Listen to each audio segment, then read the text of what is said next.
ਘਰ 'ਚ ਅਚਾਨਕ ਮਹਿਮਾਨ ਆ ਗਏ ਹਨ ਤੇ ਪਰੇਸ਼ਾਨੀ ਲਵਣ ਦੀ ਜਾਂ ਕੋਈ ਟੈਨਸ਼ਨ ਲਵਣ ਦੀ ਬਿਲਕੁਲ ਜ਼ਰੂਰਤ ਨਹੀਂ ਹੈ ਪਈ।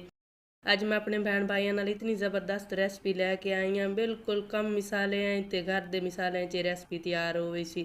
घर च मेहमान आ गए तो तुस एक बार ये रेसिपी बना के तुस अपने मेहमानों ने खवाईसो तो इंशाल्लाह मेहमान तुहाडी तारीफ करे से कि इतनी कम टाइम है तो इतने कम मिसाले इतनी ज़बरदस्त रेसिपी साड़ी बाजी ने सानू तैयार करके दी है तो कितना मज़ा खाने च वेखने जितनी खूबसूरत लगती पई है उस तो कई ज़्यादा तो खाने च मज़ेदार है पई।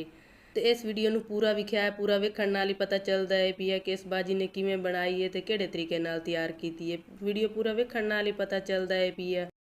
मैं कोशिश करनी है कि मैं अपने भैन भाइयों चंगा तो चंगा सिखावां तो चंगियां रेसिपियां बना के उन्होंने शेयर करा ताकि उन्होंने बनाने च कोई मुश्किल ना होवे तो बना भी आसानी नाल लवें तो खाने च ही उन्होंने मज़ा आवे। तो मैं अपने भैन भाइयों नाल छोटी जी रिक्वेस्ट करनी है कि मेरी वीडियो नू लाइक जरूर कर दिता करो। तुस लाइक करेंदे हो सानू काफ़ी सपोर्ट हो वेंदी है, सानू उम्मीद हो वेंदी है कि साडे भैन भाई साडी वीडियो वेंदे पैन सानू सपोर्ट करेंदे पैन। मैनू ये दसना है कि मेरी वीडियो कितों कितों तो किहड़े शहर च वेंदे पए हो, फिर सानू पता लग वेंदा है कि साडी वीडियो किहड़े शहर ते कितों कितों ताईं घूमदी वधी है, किहड़े कोने च घूमदी वधियां पईयां साडी वीडियो। ਜਿਹੜੇ मेरे भैन भाइयों ने मेरे चैनल ਨੂੰ सबसक्राइब ਕੀਤਾ ਹੋਇਆ ਉਹਨਾਂ ਦਾ मैं बहुत ज़्यादा शुक्र अदा करनी है। जिन्होंने नहीं किया वो भी कर लवें ताकि उन्होंने तक भी आसान तो आसान तो अच्छी रेसिपियां पहुँचदियां रहें। तो मैं अज अपने भैन भाइयों नाल शाही चिकन वाइट कौरमे की रेसिपी लैके आई हाँ। इतनी ज़बरदस्त रेसिपी है पई तुहाडे मेहमान खा के खुश हो गए सन, तुहाडी तारीफ करे सन कि साडी बाजी ने कितनी ज़बरदस्त रेसिपी बना के साडे नाल शेयर की है, सानू खवाई है पई। टाइम भी कम तो कम टाइम च सालन बन वेंदा है पिया तो बनता भी ज़बरदस्त सालन है पिया।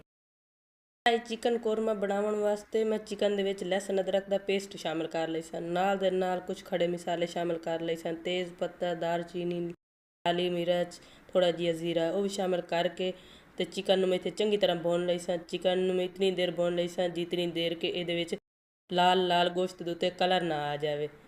तो इतनी देर इन भुन्नी रखना है भी जितनी देर के गोश्त के उत्ते लाल लाल कलर ना आ जाए। अल्हम्दुलिल्लाह माशाअल्लाह चिकन के उत्ते लाल लाल कलर आ गया है। तो हुण मैं इहदे विच प्याज वाला पेस्ट शामिल कर लई सा। प्याज नूं मैं दुध दे विच पका लिया है, उबाल लिया है, ਉਹਦਾ पेस्ट मैं बना लिया है। तो हुण मैं वो शामिल कर लई सा। बिस्मिल्लाहिर्रहमानिर्रहीम। प्याज वाला पेस्ट जिहड़ा मैं दुध दे रले बनाया है इस चिकन में ਉਹਦੇ ਨਾਲ 10 ਤੋਂ 15 मिनट मट्ठी मट्ठी अग ते पका लई सा। तो इतनी ज़बरदस्त रेसिपी है पई मेरे भैन भाइयों ने वाली रेसिपी घर एक बार ज़रूर ट्राई करनी। कमेंट करके दसना है कि मेरे भैन भाइयों ने मेरी शाही चिकन कौरमे की रेसिपी किहो जी लगी। अल्हम्दुलिल्लाह माशाअल्लाह शाही चिकन कौरमे नूं मैं इत्थे 15 मिनट पका लिया है। तो इन मैं एक बार इहदे विच चम्मच हिला लवां, मिक्स कर लवां। हुण इहदे विच मैं कुछ पाउडर मसाले शामिल कर लई सा, काली मिर्च, नमक, जीरा, खुश्क धनिया पाउडर। बस ये ये 2 तो 3 मसाले जावने ने, कोई ज़्यादा मसाले नहीं शामिल करने, बस 2-4 मसाले शामिल करके इतनी ज़बरदस्त कढ़ाई तैयार कर लेनी है। इंशाल्लाह दिल खुश हो इसी मेरे भैन भाइयों का। तो हुण मैं मिक्स कर लई सा तो इत्थे मसालियां दे रले भी इनू 2-4 मिनट होर पका लई। अगर मेरी रेसिपी मेरे भैन भाइयों नू थोड़ी बहुत भी पसंद आती पई है तो फिर मेरे भाई मेरा लाइक तो बनता है भी है। अल्हम्दुलिल्लाह माशाअल्लाह कितनी ज़बरदस्त इत्थे शाही चिकन कौरमे की कढ़ाई तैयार है पई। तो हुण मैं इहदे विच 1 प्याली दही दी शामिल कर लई सा। बनाउणा बहुत आसान है पई, इहदे विच ना कोई परेशानी लवण की जरूरत ना कोई टेंशन लवण की। तो हुण मैं इहदे विच 1 प्याली दही दी शामिल कर लई सा। दही शामिल करन तो बाद सिर्फ मैं 2 तो 3 मिनट होर चिकन नूं पकाई सा, ज़्यादा देर नहीं पका लवणा। इहदे विच तरी कितनी खूबसूरत आई खली है पे, इतना मज़ेदार सालन है। इंशाअल्लाह मेरे भैन भाइयों नूं पसंद आउंदी। मैं उम्मीद करनी है कि अज वाली रेसिपी सारे मेरे भैन भाइयों नूं पसंद आई हो।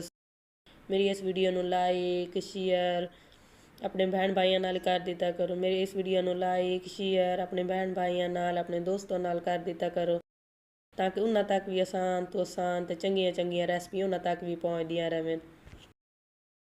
अल्लाह पाक तुहाडे माल जान रिज़्क च बरकत पावे। अल्लाह पाक सारे मेरे बहन भाइयों नूं हर दुख तकलीफ तो बचावे। अगर मेरे बहन भाइयों दे कोई दिल विच ख्वाहिश है तो अल्लाह पाक वो पूरी करे। अल्लाह पाक उन्हां दी जल्द तो जल्द वो दिली ख्वाहिश पूरी करे।